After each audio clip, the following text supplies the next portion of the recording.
Hey guys, welcome back to my channel where I talk about the NWSL, women's soccer, just soccer, only soccer.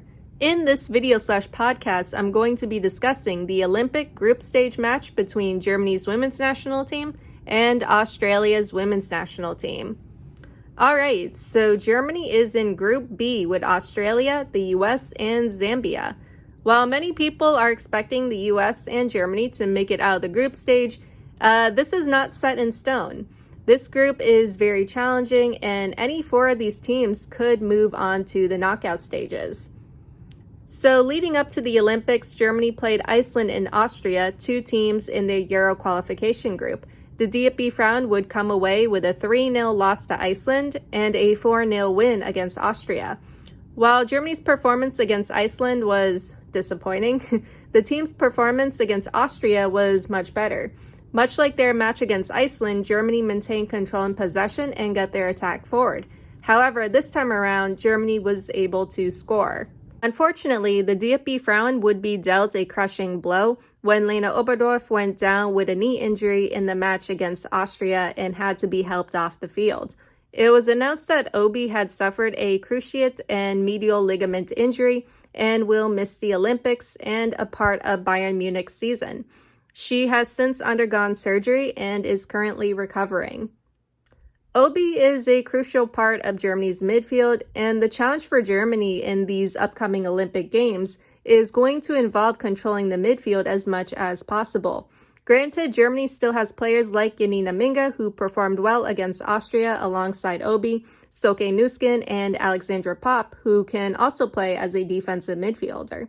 Regardless of who's in the midfield, that control is going to be essential. The same can also be said about Germany's connection in the attack and in the box. The team can have all the possession in the world. However, if they cannot score goals, it will be all for naught. That being said, let's get into the lineup for this match. So the lineup, we have Ann-Katrin Berger in the goal. For defenders, Sarai Linder, Kathy Hendrick, Marina Hagering, and Julia Gavin. In the midfield and attack, Janina Minga, Alex Popp, Eula Brand, Soke Nuskin, Clara Bull, and Leah Schuler. Right, so right off the bat, I'm noticing Merle Frams doesn't seem to be the starting goalkeeper for Germany anymore. At least not now. She still has the number 1 jersey, but in terms of performance, AKB has been doing really well at Gotham. As for Merle, yes, the backline has screwed her over in the past a few times. But yeah, at the moment right now, AKB is performing a lot better than Merle. I do think Merle Frams can get that number 1 position back, that starting goalkeeper position back for the national team. But I think it's going to need to come with more work, I guess. I think that's the best way you can describe it. I do like Merle Frams as the number 1 for Germany, but yeah, I know things haven't really been going her way. But yeah, hopefully we'll one day see her back in that number 1 position. Alright, so besides that, it's a good lineup.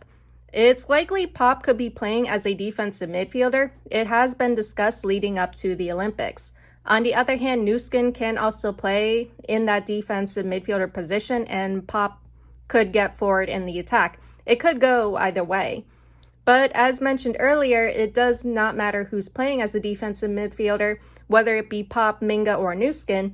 There needs to be good control from the midfield no matter what.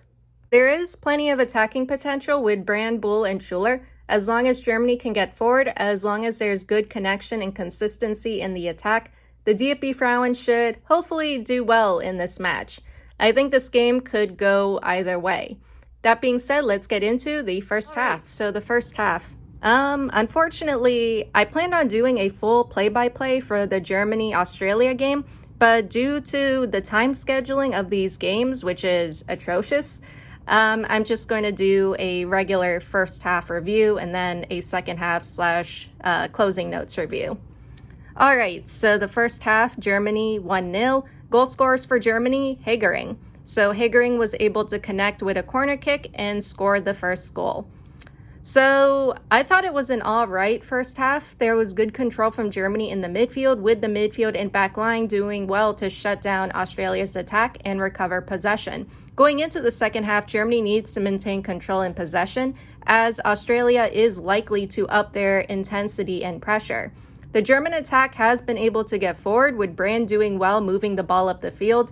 Unfortunately, there hasn't been much connection in the attack. It feels very identical to the match against Iceland. While Germany has created a few good chances here and there, the team is lacking when it comes to supporting the attack, especially in the box. The attack needs to be on the same page when it comes to plays, touches, passes, and through balls. Going into the second half, Germany needs to create more chances, and there needs to be better connection in the attack. The team also needs to apply more pressure to Australia's back line, especially when they're playing it out from the back, as Australia tends to slow down there the most. It's very noticeable how much they slow down there in the back line when they have the ball. With more pressure on the Australian back line and midfield, Germany will be able to force more turnovers and create more chances. That being said, let's get into the second half. So the second half, we are off. Germany wins 3-0. So the goal scorers for Germany: Hegering 1, Schuler 1, and Brand 1. Schuler would connect with a corner kick and score Germany's second goal. Schuler would touch it over to Linder. Linder's cross would find Brand, who would score Germany's third. Overall, this was a much better second half for Germany. The attack was still able to get forward, and there appeared to be more confidence from the German attack after Schuler and Brand scored. Lohmann coming in at the start of the second half was also a good change, as she was able to help drive the attack forward with Brand, Bull, and Schuler and apply pressure to Australia's back line. Germany was able to get behind Australia's back line a lot easier in the second half, and the team created better chances as a result. There were good build-up plays from Germany in this half, and while the connection in the attack appears better, there still needs to be more consistency. The team is still lacking when it comes to consistency with their attack.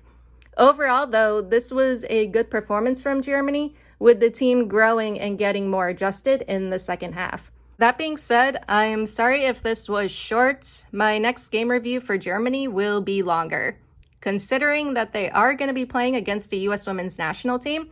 So expect a full play-by-play of that. Anyway, that is all I have for you guys today or tonight, and I'll see you all in the next one. Later.